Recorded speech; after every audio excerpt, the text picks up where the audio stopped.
To camera or to each other? Look I dead. think we should look dead in each other's eyes. Yeah. Okay. Hi, my name is Ben Starr. I'm an actor, and I'm your friend. Well, you're my friend. Sorry. Fuck.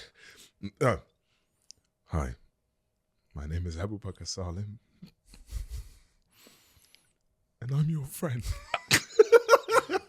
Friendship, guys. We're friends. Yeah, we're we friends. Are friends. Yeah. No. But professionally, we're more than that. Yes, definitely. We're lovers. This can't go in. This is or can it? Just keep it. Keep this gold. Oh man.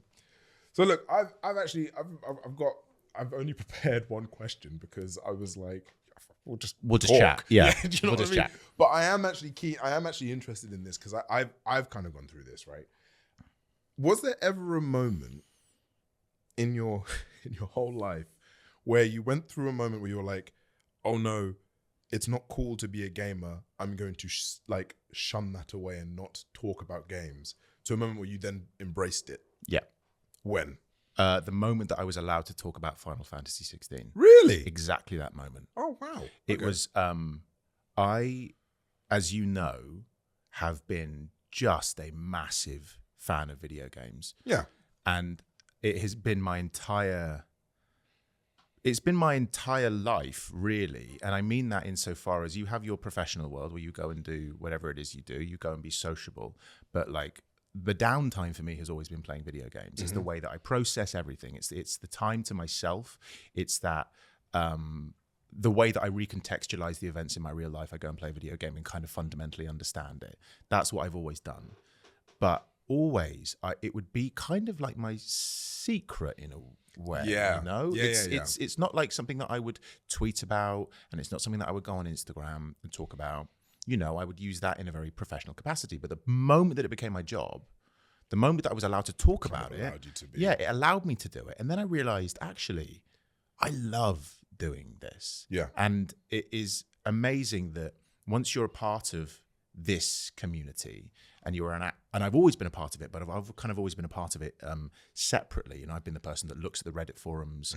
I listen to all the podcasts. I know who all the people are, but I've never kind of engaged with it because it's always been something that I didn't feel like maybe I was allowed to do. Yeah. But coming in the way that I have, it has, well, it's just been relentless now because it is the most joyful thing to get to do. And to come here and talk to you about it is just us talking about what we were doing privately. You know, me and you getting a coffee, going for a drink. Yeah. And that's what this is basically going to be. Pretty much. I love that you prepared one question. I'm surprised you even prepared one question. To be honest, I literally thought about it today. I was like, oh, it'd be a really good question to actually ask. Yeah. Because I can remember the moment that I decided, like, actually, you know what? I'm going to embrace the fact that I'm a gamer. Yeah. And embrace the fact that I love video games. And it was actually when I did Assassin's Creed. Yeah. It's so weird. It's almost like you need to validate yourself through the work that you do. Because beforehand, like, I never used to talk about it. Yeah. It never used to be a thing apart from secretly. It felt like a secret like club that you'd be a part of, right? And because even I remember talking to you about it and it was a big thing and we actually enjoyed it and it was joyous. Whereas, you know, anyone else would be like, oh yeah, I just did this thing. Whereas now it's like, no, screw that. Like the community are great. Everyone's super loving and they're still, you know, even now after God knows like 5 years or however many years it's been since Assassin's Creed, like they are still actively talking to me about it and still moved by it. And it's like, you don't get that in a lot of the other stuff that I've done previously. Like it's kind of surreal. Yeah, it's a lot of people will take it and it will become their identity, not because in a particularly harmful way, but because it will just have such a huge effect on their life. I remember playing Assassin's Creed Origins. I put probably about 120 hours into that game. Right. And like, that's a huge amount of time. That's a huge commitment. Yeah. That's 1120 episodes of a television show. That's right. And it's like, you know, that's and like 12 seasons or something. That's a lot of my life I've dedicated to pushing you around a desert. Like Thanks, that's, man. Yeah. Well, you know, that's what friends are for, right? Yeah, I would. Do you know, I think I told you this. I spent like 30 hours in that game and then I entirely lost my save file. Did you? Yeah, and then my PlayStation broke, and I was 30 hours in, and I was so committed to your journey. And then I was such a great friend. I was such a great friend. And I was so devastated by it. And I thought, oh my God, I've put 30 hours into this. Can I redo it? And I went, yes, I can.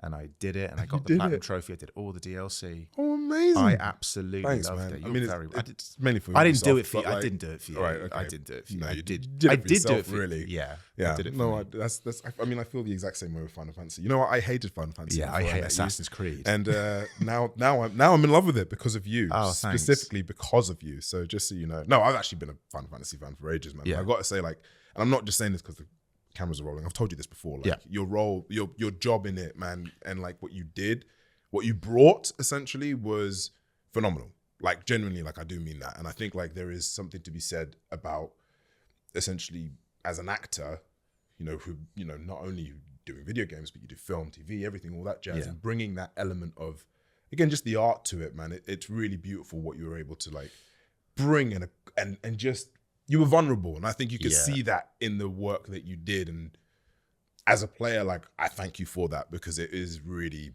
really like amazing and astounding what you were able to accomplish with Clive, man. It's also, it's weird because it was 4 years. And so when I play that game, I'm like, that is Ben over 4 years. That is me going on this journey. And as I have said before, and I'm sure we will touch upon later, like, it is impossible for your real life to not be reflected in the art that you're doing if that art has become intrinsically a part of like your day-to-day life. Totally. And it was so, what happened to me during the making of the game was so life-changing that it was impossible for them not to happen. And I was so intent on wanting to reflect a level of reality that I would want to see in the game. And again, it's the same with, I think in a similar way, Bayek has a very similar journey in the same way that like Clive does. They are fundamentally affected by this moment of trauma that drives them. It punishes them, it haunts them, but ultimately they have to overcome that in order to achieve the greatness. And it's not the perfect sort of story. It's messy. Very messy. It's very messy. And I think like that's also, again, the reality of playing truthfully to the story. I think one of the things that I really resonated with your character is the fact that you are not this typical sort of hero with a blade going off to save the world. It's not that. It is, you've got a goal in mind, or you've got a direction that you want to go to, and it's unapologetic. Yeah. And I think you can see that even through your performance. It is unapologetic. Yeah. It's not about serving other people. It is about serving yourself. Yeah. And I think like that's why it is so enticing and hooking as a character to kind of, and even from an acting perspective, like to watch you deliver, it just was, it was really cool, man. And like, I think the more, not necessarily the more serious games are being taken as a medium, because I think they have always been taken seriously by the community. I think, I do feel though that it gives us more space to play as creators when we're allowed to essentially be unapologetic by what we do. Yeah. And you can see that. You're given a level of creative license. Yeah. I think all brilliant art is the result of kind of unpredictable alchemy, where you go, like it happens in film and TV. And we've been on film and TV sets. So you're going to have a writer that's going to have spent 3-4 years writing that script. Yeah. And then they're going to give it to a director who's going to hack it to bits. And they're going to then turn up on set. And on the day, the actor's probably going to be tired, maybe hasn't learned the lines. And so they're going to turn up, and they're going to give something completely different that the writer didn't mean to interpret. But because of maybe the time of day, the temperature, the location, the lack of props, the direction, the time management, the actor is going to give something that is incredibly specific to those moments. And what you get is I don't know, this kind of like strange alchemical thing where everyone's putting in their 2 cents.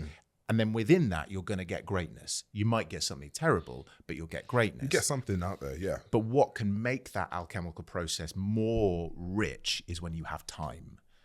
And it's time. And I got to say that when we did 16, it was time. They gave me, if there was a big scene coming up, we did not leave it until it was done. It wasn't, you've got lines to do. I was on this project for such a long time because I didn't really have a strict line count to get in the time. They said, do what you got to do in order to get it right. And there were some scenes that went like that, and then others that took hours and hours to do.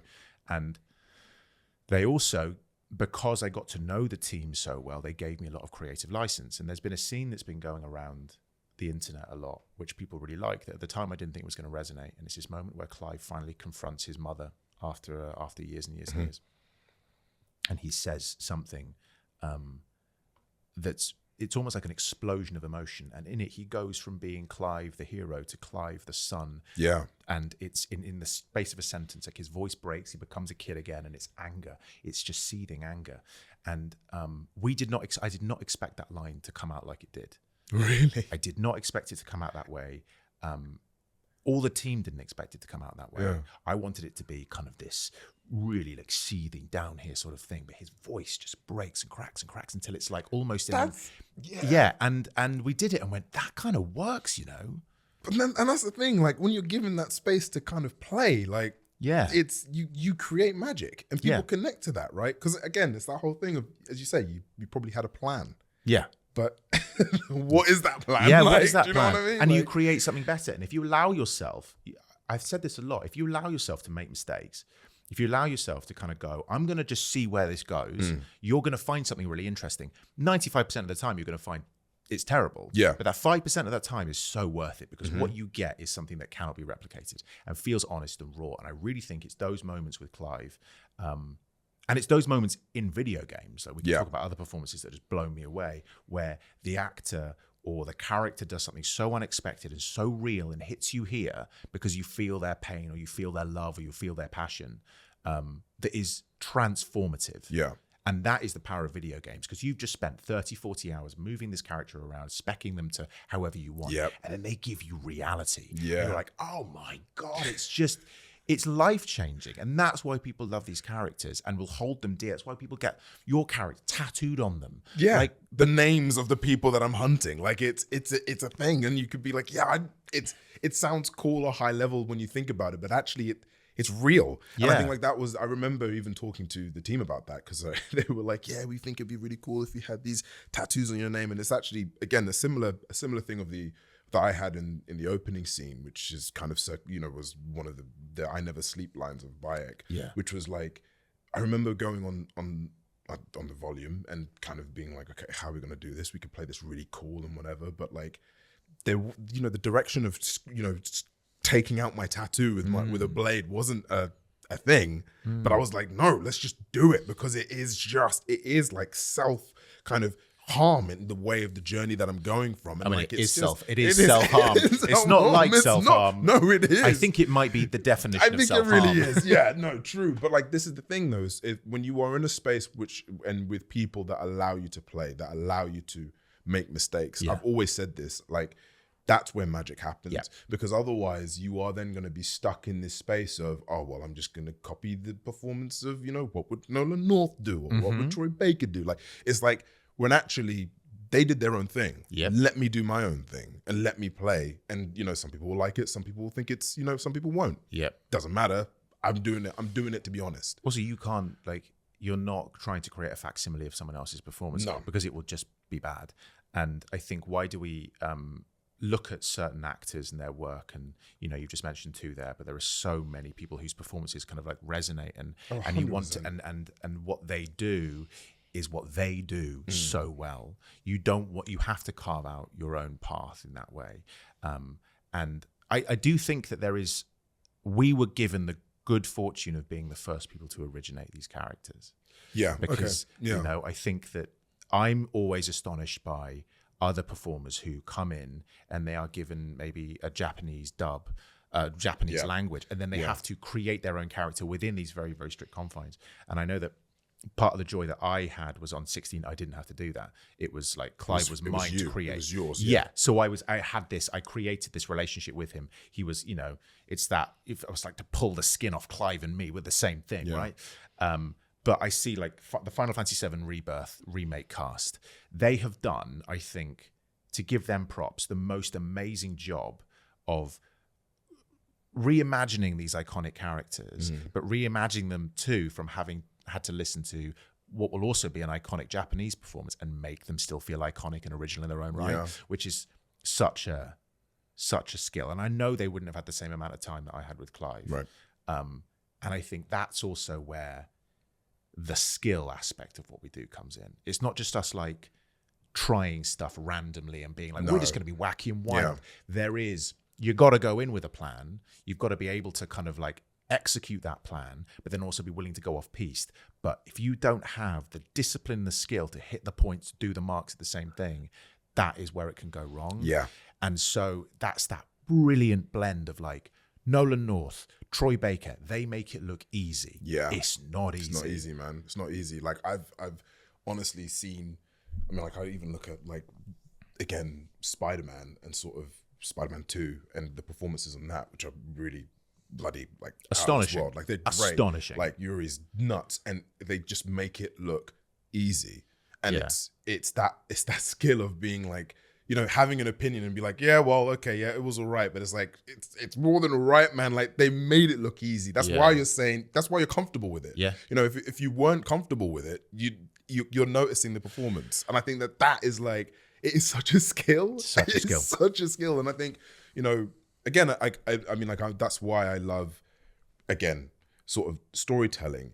It's that challenge of how do I tell a story and move you as an audience member without you feeling like I'm trying to tell you or move you. Yep. You know, that isn't the aim or the incentive. Mm-hmm. I'm like, I'm here to entertain you. Yep. Right. But at the same time, there is something behind that I'm trying to spark something from you. Yeah. And I really and that's why why I love you, not only just as an actor, but also just as a human being, because I know that there is so much more going on there, but you make it look like you're having fun. And I think that is what's key. And I think that is something that is really missed with a lot of spaces and a lot of kind of stories that we get told, is that people kind of not necessarily forget the fun, but it can easily be lost. Mm-hmm. You can easily feel like, okay, I'm here to be told something or have, you know, be drilled this educational piece or be learning about X, Y, and Z. But actually, really, it's just about having fun. Yeah.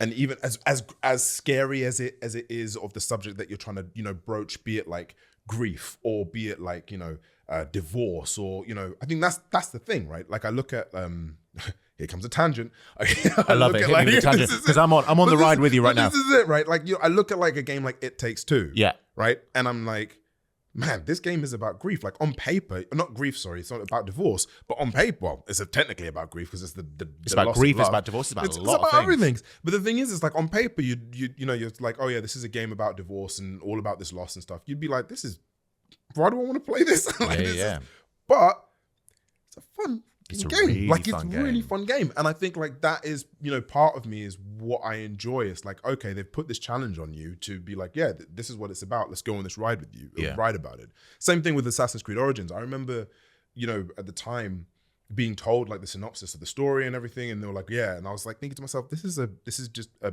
classic revenge story. Yeah. Like it's like we've seen it from time, you know, from the beginning of time.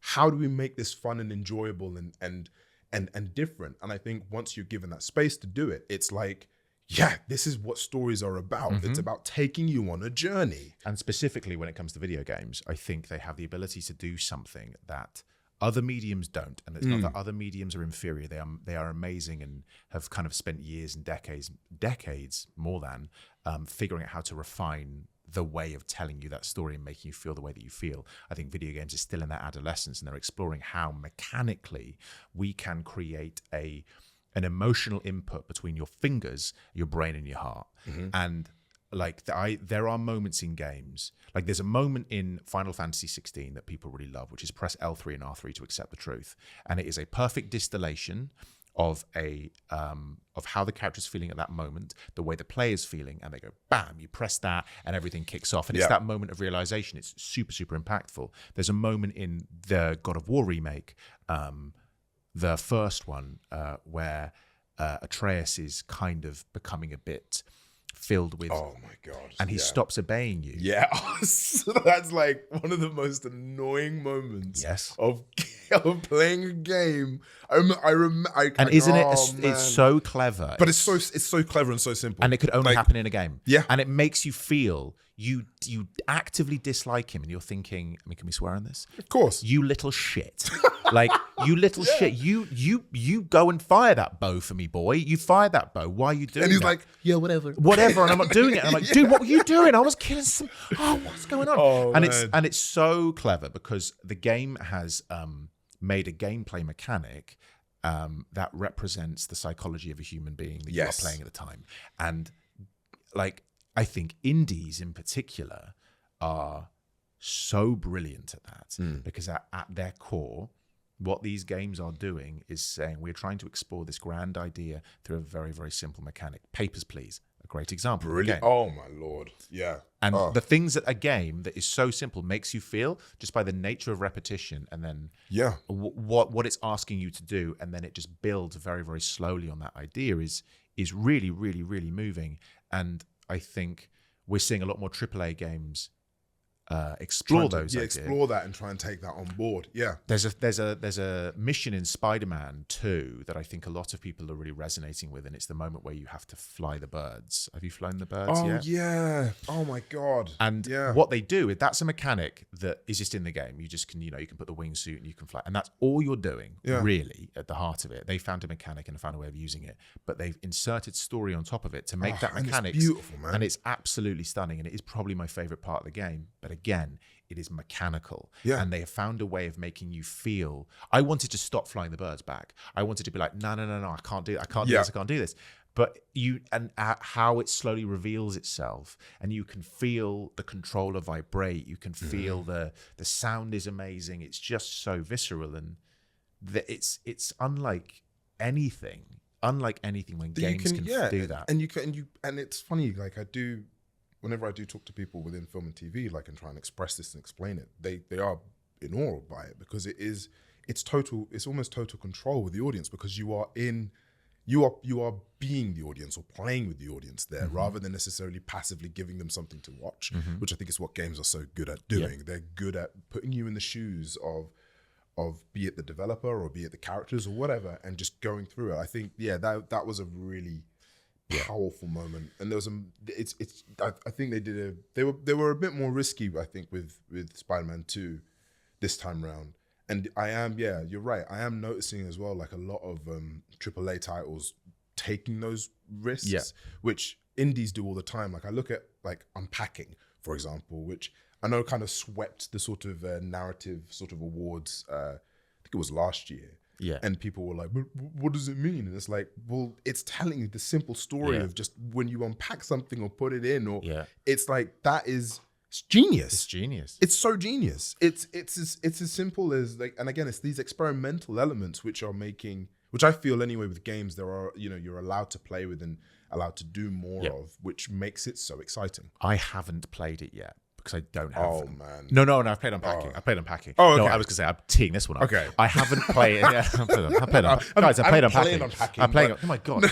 I'll unpack stuff now. I'll prove it to you. I've done it before. I haven't played this game yet, but I want to, because I don't have VR. Is a game called Before Your Eyes. Okay. And Before Your Eyes, I'd heard so much about, and it's about a person who is dying. Right. And you are experiencing the last moments of that person's life, and their entire life is flashing before their eyes, and you get to witness stuff. But when you blink, you stop seeing the scene. What? So you have to keep your eyes open, and when you blink, wait, what? Really? Yeah. So it sees when you blink, and so you'll lose that moment forever. You won't get to experience that person's life. Okay. Right. That's.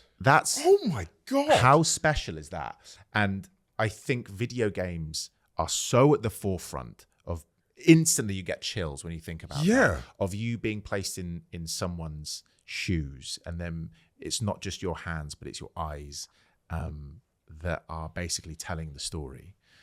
Oh my God, that's amazing. Yeah, and I think games are really starting to. We're fortunate enough to have access to people who've grown up with games and are now trying to push the medium forward and explore intimate ideas. We're getting big AAAs that are exploring the big ideas of, like, space and gods and all of this stuff. But the games that completely move me are the ones that are pushing mechanically what video games can do. Yes. I just played Cocoon, which is made by by one of the game designers who made Inside and Limbo. And Cocoon cannot be explained. It's like The Matrix. You have to see it for yourself. And it was the game that made me fall in love with games again this year. I'd kind of fallen out of love with them.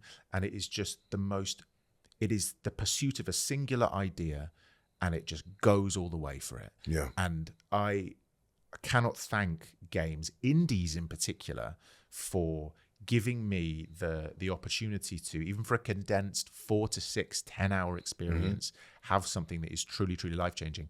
And I can remember, and I will remember for the rest of my life. Wow.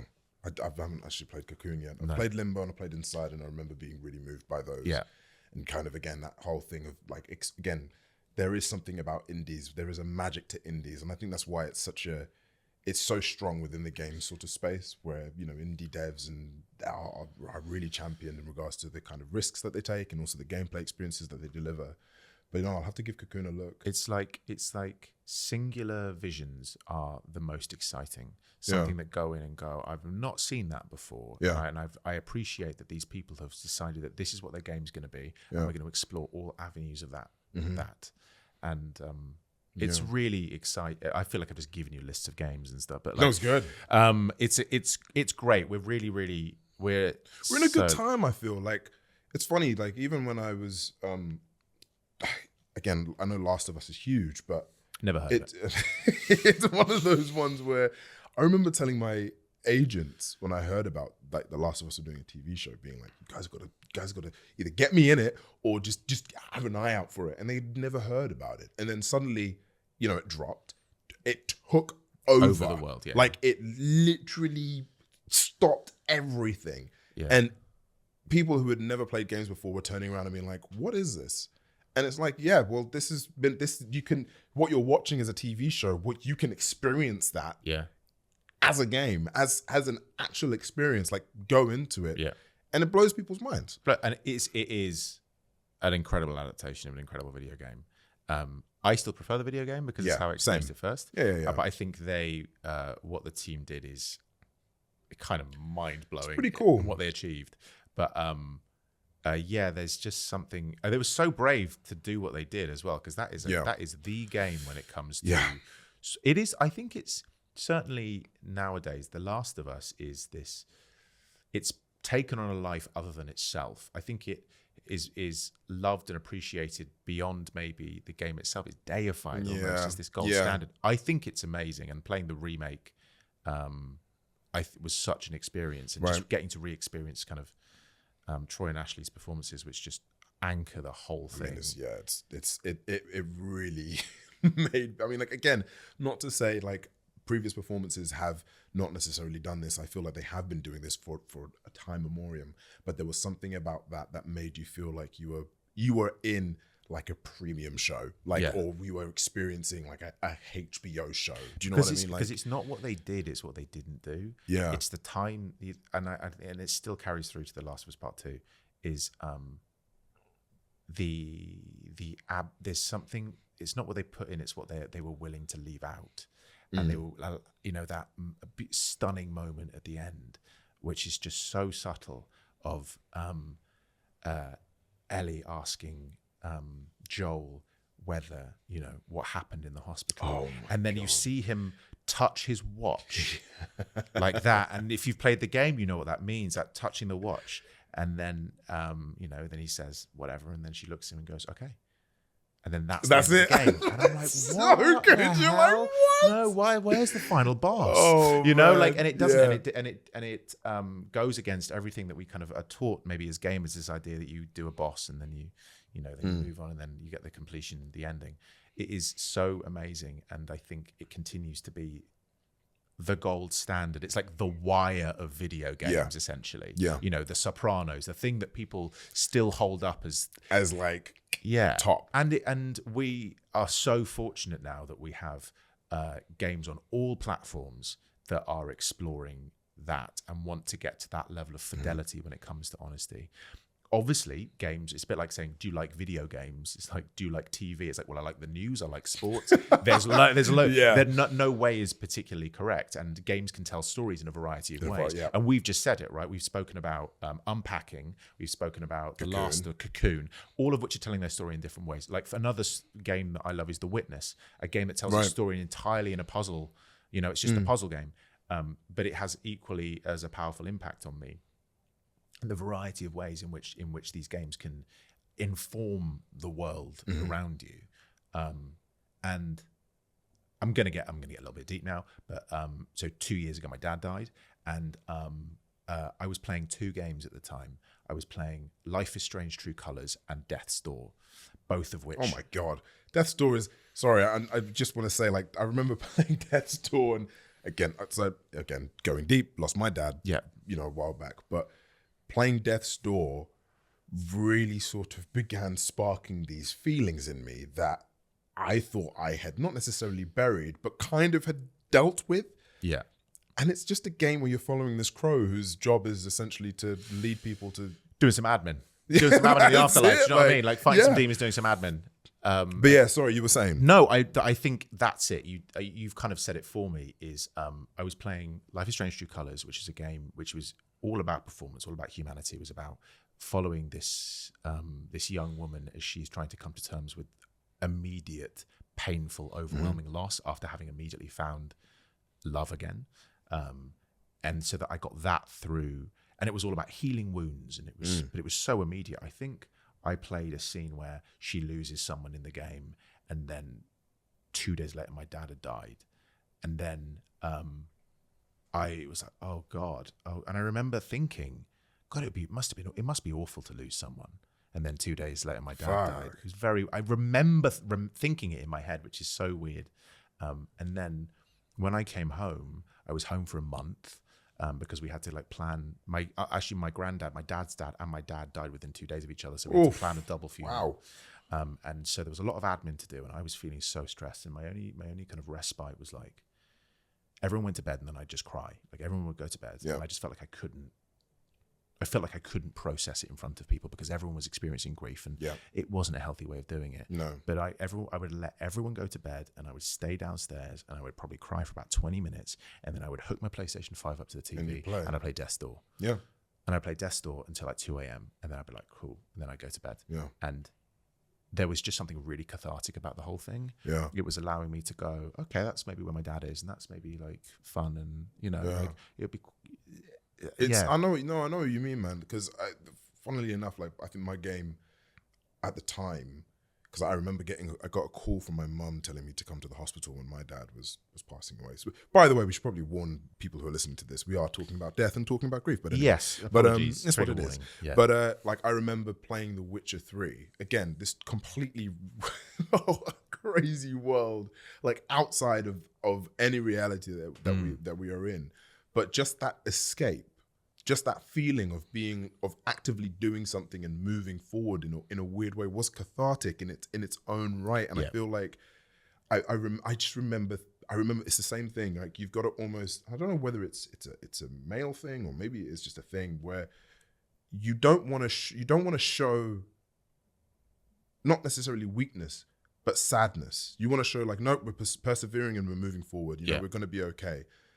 But until like when other people leave and you're almost in your own space, you're like, actually, you know what? Now I need to kind of have my moment. Oh yeah. And I remember, like, to this day, man, like, it was games that essentially allowed me to push through what at the time is brutal. Like, just again, we've both lost our fathers at a young age, man. Yeah. Like, if you think about it, like, it wasn't part of the plan. I think what was resonating in my head about it. It was like, this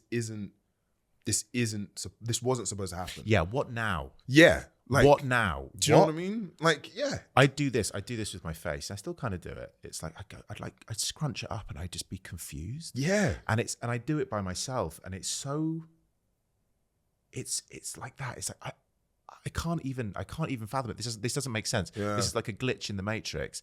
And I needed something to send to me. I needed something to make sense. I needed to know that there was something else, that there was a story. Right. And games did that. Like I really started collecting trophies that year on PlayStation. I really did. And I would like go on my phone and I played a lot of, I think I played Horizon, and I played a lot of Elden Ring, and I don't remember playing Elden Ring, but I put 110 hours into Elden Ring. Right. But I did, and it was great. I mean, this is the thing, and I think like it's such a it's such, again. This is why, again, like it's why we're making games. Like I do truly believe it's such a powerful medium for the psyche, for the human being anyway, to kind of escape in, and to be and just it does everything to you, right? I think it's something that, again, love film, love TV, love theater, but there is something about actively doing something, just you and the character on the screen, or you and whatever you're doing. That connection feels so personal that it allows you to let go a bit, and I think that is why. Yeah, man, like even to this day I say it, like I'm like games really truly like did something for me during that process of grief, and during all sorts of processes of, you know, be it of happiness or whatever. Like I still, at the end of the day of like a work day, for me it's nothing greater than like coming home, flipping on the PlayStation and or even the Xbox or whatever game is hot at the moment, or, you know, and just losing yourself in it, because and even though it's, I know some people would think like, oh, but isn't that too stimulating for the brain? Like it isn't. No, it's not. It really isn't. I love a lizard brain game. Yeah. Like if you know me, I during the pandemic, we all had our game, right? I remember, I don't think this was during the pandemic actually, but I remember really going into Death Stranding. I made one hell of a highway in Death Stranding. I was collecting materials and I was building a motorway for everyone in the world. It was amazing, and I wasn't doing anything. I was just building it. I was going, because that's what I want to do. I want to escape, and I feel like that's what a lot of people did during the pandemic. Because like Animal Crossing, the biggest. Animal Crossing like had a moment there because like, it was like we couldn't connect. We could not connect. But Animal Crossing made everyone connect. Yeah. It was like, what are we all doing right now? Yeah. Well, our world has been turned upside down. So let's create our own world. Yeah. And show them off. I know. Do you want to come around to my house? I can't. Do you want to come around to my island? Yes. Yes, I can. Yeah. Yeah. No, mine was actually Minecraft. I played it a bit ages ago when it came out, and then I kind of forgot about it. I was like, whatever. Like, cool. Okay, move on. And then, during the pandemic, I was like, oh, I wonder what Minecraft. And then literally just building, again, it's building your own world and being like, this is my world. Like, this is cool to play and like cool to escape in. Like, and it's funny, it's like, I'd actually, thinking about it, I don't even remember many shows or films that I watched during that period. It was really actually playing games. Well, because there was only one show that everyone watched, and that was Tiger King. And then, do you remember that? It was Tiger King. It was Tiger King Banana Bread, and then that was basically it. Yeah. And then it was video games. Yeah. God, I played a lot of video games. Yeah, man. But it ain't about. But this is the thing. Like, I don't know if it's controversial or not, but I think fuck it. It's, I see it as a medium, like reading a book. In a way, in the sense, like, you can, books are great. You're escaping in these worlds. It's activating your brain. It's doing whatever. But games do the same thing, yes. Man. And I think, like, genuinely, that is another medium to take in. And it's funny how there is not. I don't think not so much now that there is a stigma against it, but I do see it as another medium of escape and another medium of kind of enjoyment, rather than necessarily something to, it shouldn't be pew-pewed down because of the fact that it is a game. Like it's active. Because it's called a game. Yeah. Games are for children. Yeah, well, this is it. We can call them interactive entertainment to try and make it formal. Do you know what I mean? But books are literature. Books, rightly so, teach us we need to be able to read. It's incredibly important. It's a brilliant skill. We don't need to be able to play games, but again, we don't need to really watch TV or well, this is it. And I think because of its adolescence, video games are feared for what they might be, could be. And I understand it. It's something new and incomprehensible to a lot of people because it's moving so quickly. But we are children of the PlayStation 1 era. Yeah. We're the children, like we're the N64, like these games were our childhood, and now we're having the opportunity to make games or be a part of the creation of games, and it's becoming less like that's what kids do. It's like that's what I did as kids. I'm going to make sure my kids play. Oh, 100%. Although I was actually literally gonna ask, like, in regards to like that, did your parents ever play games, or did they kind of get you, like, how did that work? Yeah, so my parents really loved me playing Final Fantasy because they loved it. My dad bought me Final Fantasy 8, and he adored the fact that I was playing something that was mechanically difficult and was testing my brain. But it was Gran Turismo that my dad played. Okay. And Gran Turismo 3 in particular, A-Spec, where I would play it with him. And I remember waking up in the middle of the night and he was doing a 24-hour race by himself. Really? And it was something we did together. We would build the cars, we would tune them up. And he loved it because of essentially the RPG elements of what Gran Turismo 3 brought. And they all did, but the getting the licenses together, the souping up the cars, the spending the money on the things that we wanted to make our car better. And we would discuss it and say, where do we want to spend our money? It was me learning fiscal responsibility. It was me understanding sharing of responsibility, and it's also you spending time with your dad, like, really, like, if you think about it, like it's a moment where you're spending time with him, and my dad liked what I liked. It meant that what I liked was okay. Exactly. No, totally. I think, you know, my parents weren't necessarily that active in regards to games. I think I always joke that my mum shouldn't have taught me how to play solitaire, because that's where the obsession of games came from, because I was like, I've got to play this. This is an amazing game, and still to this day, like, I play it on my phone all the time. But like, my dad really respected the art of it, and really, you know, he was the instigator of buying me like Kingdom Hearts, which again at the time, like, was the best game in the world. And like, I look back and I'm like, I have no idea what's going on, but at the time it made sense. And I remember him watching me. It's okay to love Kingdom Hearts. But this is it. And you know what? I do. Okay. And you can. And I'm accepting it. A lot of people do. I didn't say I didn't like it, Ben. But I'm just saying, like, why do you hate Kingdom Hearts so much? They'll come after you. They will. I know they will. I can feel them.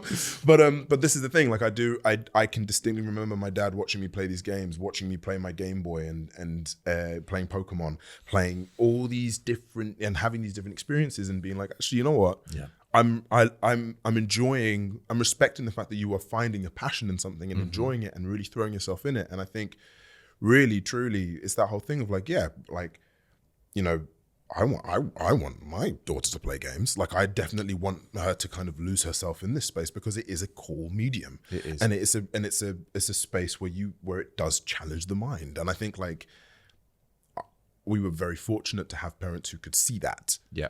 Whereas a lot of the time you get people who are like, what are game schmames? You know what I mean? Yeah. Game schmames is a thing we should get on a t-shirt, I think. Well, there you go.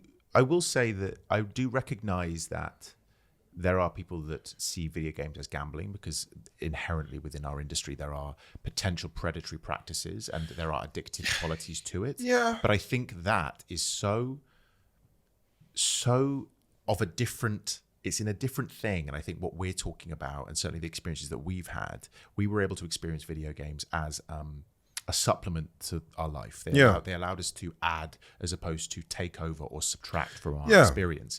And I think that often the dialogue in the public sphere is video games are addictive, they're dangerous, they're going to make you do awful things to people, you know.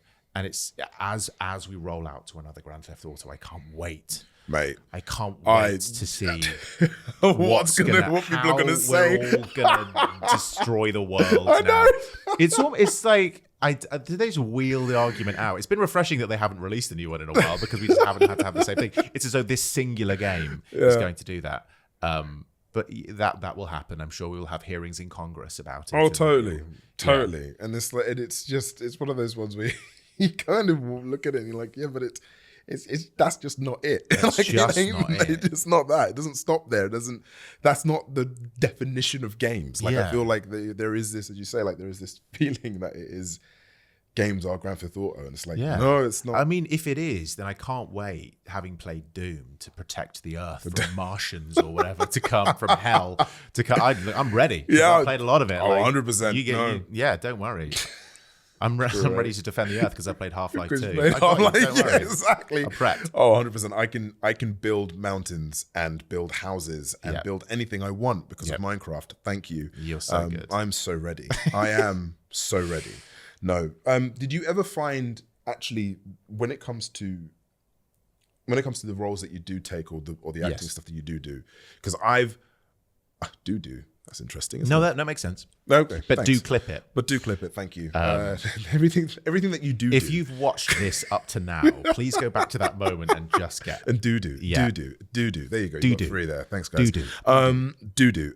No, but so for example, when I did Raised by Wolves, people have always asked like, oh, it's a Ridley Scott show, or what did you take inspiration from? Was it Alien? Was it this? Was it that? And I'm like, well, actually, no, it was Detroit Become Human playing Connor. Like that was like the kind of thing that I was like, all right, cool, pull that and play with it that way. Have you ever done that with any roles that you've done before? Yeah. Where you've used game influences? All right, Massively. Give me one. So when I was doing Final Fantasy 16, I was playing Jedi Fallen Order at the same time, and I was playing Horizon at the same time. Oh wow! And so I had played it, because it was over 4 years, and I took so much inspiration from Cameron Monaghan. I took so much inspiration from Ashley Birch, not from necessarily their performance, but the way that they interacted with the world, right? About the ways in which mechanically, what is it when you're walking into a space and you're like, wow, look at this, and how the character vocally expresses their interest or disinterest or reaction to the world around them, because that's really difficult to do, to imagine unless you play it. And Cameron does this amazing thing of, and the reason I chose him is because he has BD1 up alongside him, and he's interacting with another entity, should we say? And so Clive has Torgal, and it was like, how would that be similar? And they are very different relationships, but they tangibly and physically are the thing. Yeah. But when it comes to the emotional range, there are 2 performances that really kind of influence me. One is not games. One is Justin Theroux in The Leftovers. Oh wow, okay. And Leftovers is just an amazing. That's a great show. God, what a show! Yeah. And Justin Theroux's character in that is one among many outstanding performances. Just amazing actors. But it is about grief. It's about loss. It's about human being trying to rebuild themselves in this new image, despite being completely broken. But I wanted to show a level of vulnerability that I hadn't really seen in video games, other than one really honest moment, and that is Tommy Earl Jenkins at the end of Death Stranding. And he plays a character called Die Hardman, who is essentially a quest giver for most of the game. And then at the end, for some reason, Hideo Kojima gave him a ridiculously good monologue that I do not imagine was that good on the page. Right. He elevates it. Just after this, go and watch it. It's like 3 or 4 minutes, and it is so painfully honest, uncomfortable, and so raw. And I was like, oh, if I can do that, if I can do what he did, I'm cool. You're sorted. I'm sorted. So I was like, the opportunity that I got to be kind of that gross, and I mean gross in the rawness of the whole thing, that I was like, that's what I want to achieve. Yeah. And that one moment, and I still hold it as this kind of one of the great moments of acting in general, taking who is essentially, and this isn't a disservice to him, like a glorified kind of like NPC, really, to a character that I want to know so much more than, that I suddenly regret not having listened to them or kind of paid attention to them more.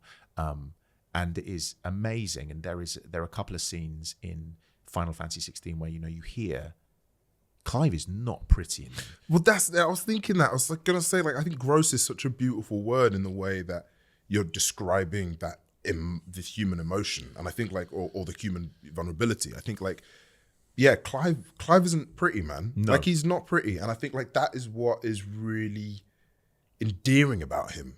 He isn't perfect, and there, none of us are perfect, and I think that's why I feel a lot of people are kind of resonating with your character, and it's something that I feel also with Bayek, in a way that, like, I remember thinking, okay, you know what? Screw this. Rather than play Bayek as like, the next it's your auditore kind of thing, like playing with it. I was like, I'm just going to be gross. Yeah. Like, I'm just going to be ugly. Like, this guy's lost his kid. That's it. That is my driving factor. He's kind of quite, and I mean this because I think Clive is saying it's quite feral. Yeah, It's completely like, feral. It's like if there's a texture to Clive, and I think texture to Bayek as well, it's like fucking rock, dirt. Yeah. And like there's a line that Clive says, which is like, I've slept in filth, drunk from the gutter, killed more men than I can count. And that line really like stuck with me. I'm like, that's where he is. Yeah. He's there at that point. Yeah, you've got nothing. What have you got to lose? Like, Yeah. it's that sense of, it's that mentality of, it's beyond, it's almost beyond human in the sense of like, you are just animal. And I think like, it was that, I think gross is so beautiful. And I think like that's such and like to me that resonates as a performer, because I'm like, that's it. I want my performances to feel gross, because we are gross, where everyone is gross. Yeah. They have that side to them where it isn't pretty and perfect. And that's what I think and a lot of people are not going to like it, and a lot of people don't like it. No, because it isn't perfect, and it feels quite unnerving. There's a bit right early on in the game, in the demo section, that I remember watching so many people play, where Clive says, "I'll kill you, I'll fucking kill you," and it is when we did the piece, the director said, we both agreed that we want to really, really go for it. They would go for it, go for it. Good. And I said, I want to make it sound like his soul is leaving his body as he says that, like, and so you can't hear any breath left. And that is not a good way of delivering that line. No. It's not a good way of delivering that line. It's not a good line delivery. Not good technique. It's actually like terrible. Honestly, you man. hear it and you're going, I would never do that again. It's not good. It's technically very, very bad, but it's honest to the character. Like, I take no breath on the line. It's like, I would have redone it. I should have redone that line. Right. But we all listened to it and went, that's right for the character. Yeah. Because this isn't a line reading in a studio. This is a person who has just seen their brother be brutally murdered in front of them. Yeah. And it is like, you want to see that. Yeah. And I want to hear that. What would it be like if you watched the person that you love the most be brutally ripped apart in front of you? And what's the first thing that you're going to say? Yeah. And you're going to say that. And so because they let me not do the technically best, oh man, yeah, I know exactly. And it's like there's a break there. It's kind of a bit gross. It's messy, man. It's messy. It's gross. And I think now that we're in a space where you are allowed to do that. Totally. And I think like there is, and they should allow you to do that. It should be that space. I was gonna ask again, like when it came to working with the devs, like did they allow you to kind of play like a lot? Did they allow you to sort of to be gross essentially? Yeah. There's a scene towards the end of the game before the final fight. There's like a 9-minute scene, and we did it in a single take, because I just wanted that immediate reaction to everything that was going to happen before the big final boss.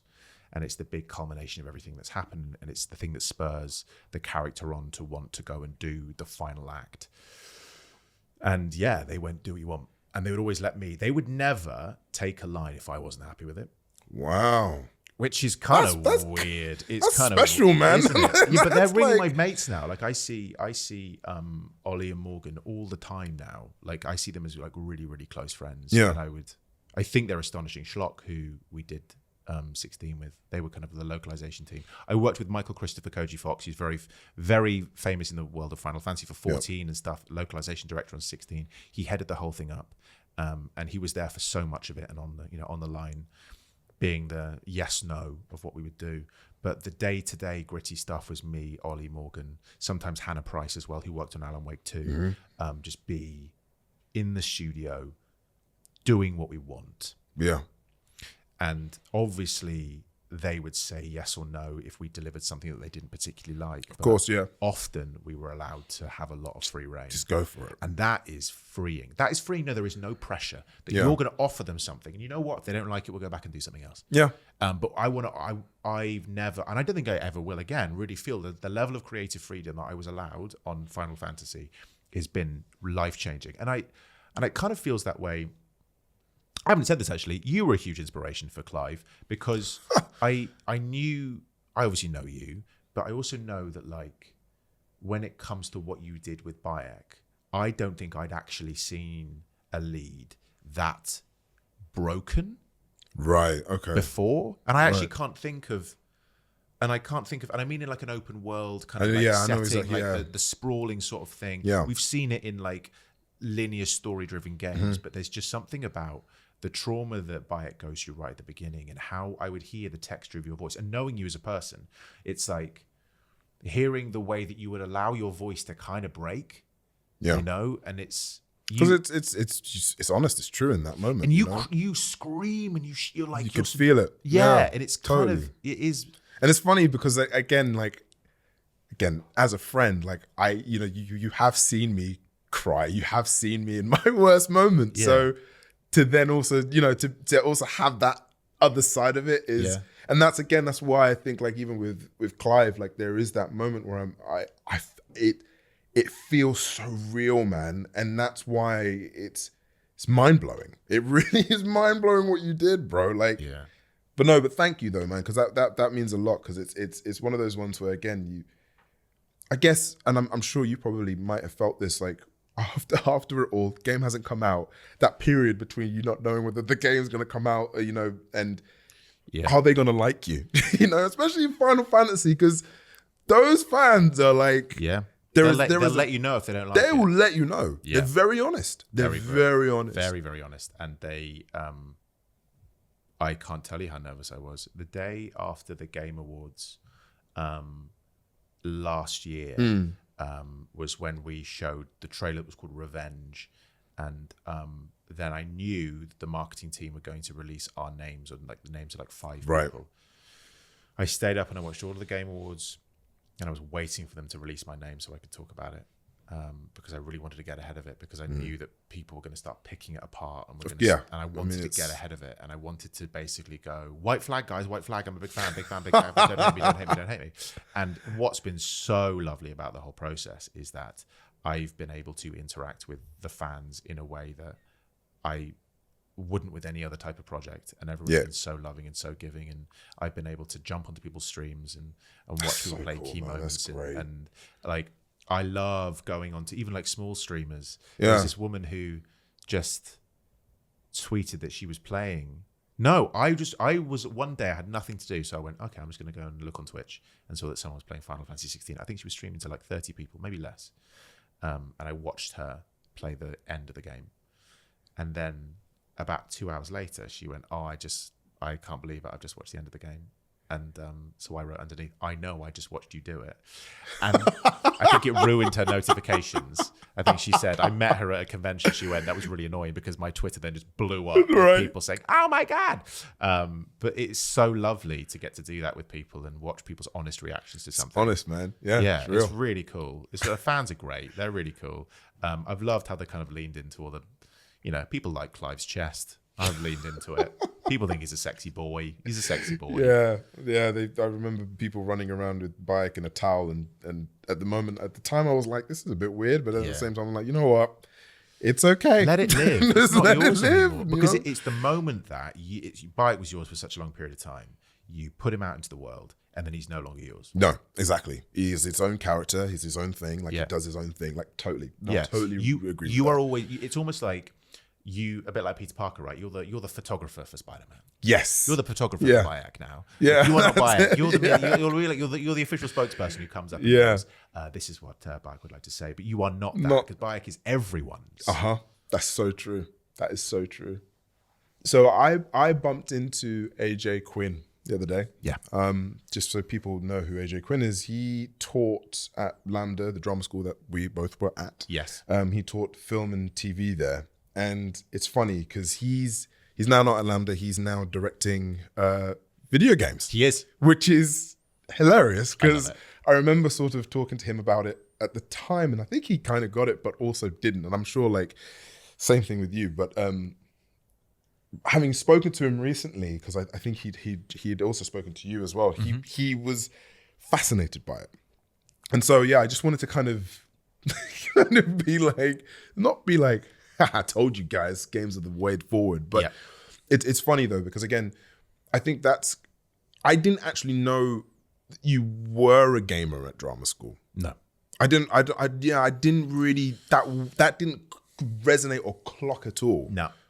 Which is kind of surreal. Because it's not the image that you'd go around and present. So like you and I, we knew each other at drama school, but it was very much like we would respect each other's work. You'd go and be aware. That's it, right? And, and like I remember when you graduated, I remember first watching you in 24. Remember when you were in 24? Oh my God. Yeah. I remember.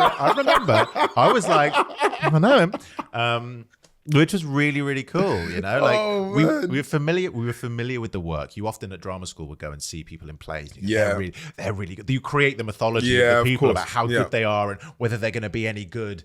But the avenue of going into video games didn't exist. It didn't. We would go and we would train, and you were trained for stage. That's it. Stage mainly. And if you were lucky, if you were lucky, you might do a telly. And that's the thing. And I think I remember really truly. I think our sort of friendship sort of blossomed when we both did Jamestown. Yeah, and that was I think I just finished Assassin's Creed, and I remember coming on to I think it was in like the airport in Luton or something, and talking to you about it and being like, I just finished Assassin's Creed, and then that was it. That was like, oh, okay, cool, we've got an avenue in there. We start. I remember it a little differently. Oh, do you? So you don't feel like you ever smashed an NDA. I forced you to tell me what it was. Because you said, I've just come back from doing a video game. And then I went, what? And it was this realization. I went, he's like me. And we were queuing to get on the flight. And I was like, let me guess. And I think I had loads of guesses, and I think I got it. I think I got what it was. Yeah. And I was like, it was like blink once, blink twice. And I was like, it was. I went, oh my God. No. And it was the coolest thing. You have no idea how cool you were in my eyes. You were like living my dream. But the thing is though, it's like, again, it's that moment of like, oh, he's like me. Yeah. You know what I mean? It's like connection. And I remember, honestly, I still, to this day, and it's on my old phone, but the video that you sent me when God of War came through the post. Yeah. Oh, it was phenomenal. The day that God of War came out, and I was going, I've got it. And this is it. And it's like, it's great because I think that's the thing. Like another level of sort of friendship unlocked. Yeah. When you realize like, we both love the same things. And it's so different to like, again, we went to the same drama school, both actors trying to aspire to be the next big thing. But no, really what truly connected us was just our love of being nerds in games. Because it was like, what was going to be the greatest thing that happened to me that day? God of War finally coming through in the post. Who am I going to share it with you? Yeah. That's you're the first person I send a thing to. Oh, man. It's like my kind of like my secret life, my secret love, I was able to share with someone, and I didn't feel like I had judged judged. And actually, that has been the most gorgeous thing that has happened to me in the past since 16's come out. Is me. I got to go to PAX recently. Oh yeah, I've been to various conventions, and I love walking around the show floor. Just because I just see how people unapologetically love the thing that they love. Man, it's something else, isn't it? I adore it. PAX West was in Seattle was one of the coolest things I've ever done, because I was walking around and it was like people who are hanging out in their cosplay and they're just walking around because they love it. Because they love it. And I'm like, love what you love. Oh man, go and live your best life. So great. It's like for real. Like I remember I think the first time I experienced that was at BlizzCon, because I did like this small voice for World of Warcraft, and they invited me to BlizzCon to talk about it. Sorry, I just picked that up. Like, there you go. No, but like thank you, good World sir. Of Warcraft, thank you, World of Warcraft. Thank you, Rokan. Give it a listen. It's for the Horde. No, but I remember seeing people who, again, were who they were. Yeah. They loved it. They enjoyed it. And again, big memory of mine was after we'd done our talk about it and everything, and sort of cast were loving it, and everyone was loving it. We went back to our hotels and we were staying like the Hilton in somewhere in LA. Don't dox yourself. Don't dox yourself where you were. But the thing is though, what I remember sort of sitting in like the bar area, and like a few of the cast members were there and whatnot. And suddenly, who's the guy who plays Hodor in Game of Thrones? I know who you mean, but I can't remember his name. So he was DJing that night. I was going to say, was he DJing? And like he was DJing that night, and suddenly all I see is this like Viking horn, and I've never seen people throw shapes like that. Yeah. Like been to clubs, been to, you know, seen like cool acty sort of vibes and premieres and whatnot. But these guys, on another level, in costume, bro. Like I'm just like, wow, the love is real. Yeah. Like it's so real. I got to go to FanFest recently, Final Fantasy 14 FanFest, and it's the same thing. They have the concert orchestra in the one evening. The second night they have the primals. Right. It's just full heavy. It's metal, just man. full. They love it. They love it, and I think but I think that's the thing. Like it's such a different love and such a different connection. Like I always say this. I always say that, you know, there is the beauty of video games, or the love for video games, is talking to someone else who understands video games. Yeah. Like there is something really cool about that. It's the same way as like when you see people talk about film in a very kind of intense and all, you know, kind of almost analytical way. Like it's weirdly easier with video games because it's, you know, there is so much to give and so much to play, and I think it is part of the love of it. I think you said it. There's so much to give. Yeah. And I think my experiences, I know this isn't universal, my experiences have been, whenever I say that I love video games, people want to give me their love of video games. Yeah. They want to share it with me. Yeah. And whereas sometimes I think with other mediums, there can be a level of snobbery, which can also exist in video games. Yeah. Where someone wants to define their version of it, as opposed to go, what is it about that? I want to speak about this with you. Let's talk about what's your experiences. And I think because there is such a diversity of experiences available to you within the medium, it is just the coolest thing. Yeah. And I love it. I think community is the one word that I've really learned a lot more about in the past 6 months. The idea of community, the amount of people that come up to me in conventions and say, I met my wife in Final Fantasy 14. I met my life partner because of this, and this. And it's because they love the same thing. They found a person that enjoys what they enjoy, and then they've realized that they're in love and they're going to spend the rest of their lives together. Like, go and have amazing babies and be wonderful. And it's just the most heartwarming thing. It is. It really is. It's such a powerful tool of connection. Yeah. And it again is. I remember being asked, like, okay, you know, as a studio, you know, you've started the studio. It makes sense to kind of start with doing your own sort of film or your own TV show or writing whatever. Like, why games? And it's like, it's because it just makes sense. Like for me, it just makes sense. It's the most honest way of expressing, you know, myself, or expressing, you know, what the studio wants. Like I feel like it is such a powerful tool of connectivity and almost. Giving the message or sharing the message with other people. What better way than to get them to actually experience it firsthand in their hands, rather than necessarily tell them, you know? This may be like going off topic a little bit, but why not? You can edit it out. For you, what's been the biggest shift? What have you kind of learned going from being a person who is the protagonist to being a person who's leading up a studio and a project? Like, how's your relationship with the industry shifted, or is it maybe just kind of expanded? Has it changed? I'd say it's both. I'd say, like, for me, it's funny being in the driving seat now and kind of seeing how it works behind the curtains has made me realize that there is still so much to do.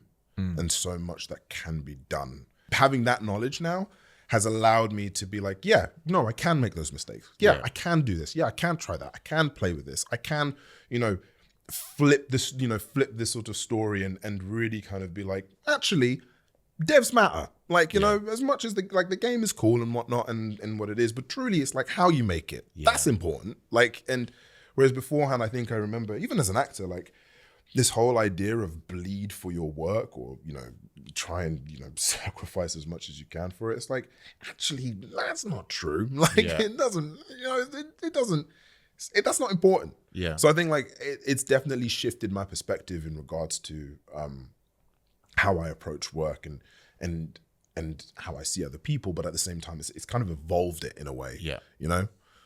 So anyway, it's just been a terrible time. It's been horrible. I haven't had a nice time. No, I haven't had a good time at all. I think the only reason I brought you in here was to tell me how great I was. You are great though, and I'm glad that you did, because if you didn't, then we probably wouldn't. We'd scrap it all. What you're going to do is you're going to edit out all of the bits, other than the ones where I tell you how great you are. Absolutely, and so you should. You're the boss. That's what we're going to do. That's why you set up a studio. That's exactly it. To be in charge. No, I do want to say, man, like I appreciate the fact that I literally WhatsApped you and said, hey, do you want to chat about this? About this shit and be honest and true, and you've delivered, man. Like, I really do appreciate that. So you're very welcome. Thank you. I do want to thank you for having me on. And as soon as you said, do you want to go and do this? I thought, of course I do. It's just like me and you catching up. But this time we're going to film it. We're going to film it and put microphones in front of us. And it doesn't feel like this conversation would have happened any other way, whether it was filmed or not. No. Because I really appreciate you for just being one of the first people, I think, in my life to be able to kind of talk to and understand the process of how much I love games. Oh man, how much I love them and how much they are so much a part of my life. And I love not like the symmetry, but just how you and I have been able to kind of pursue our love of games and be able to sit here and both say, hey, I'll see you in a bit to talk about games and to be part of it. And I can't wait to see what you do. I really can't wait to see how. Best of luck with everything that Surgent Thank you very much, man. Are doing. It's really exciting. No, we're going to get you hands on. Don't worry about that. That will be good fun to play. Because I think, I remember actually, I think you played. I did. You played a very, very early demo, and it's changed so much. It's gonna be good to kind of get you. You didn't make me sign an NDA, so I'm going to say everything about it. The trust, right? Just don't, man. Please, I beg you. Please. It was so cool. We were around at yours, and you were like, "Oh man, do you want to just play this game?" Yeah. I went, yes, I do. And it was mad, because obviously when you've got someone who's like the head of the studio watching you play, I want to play it well for you.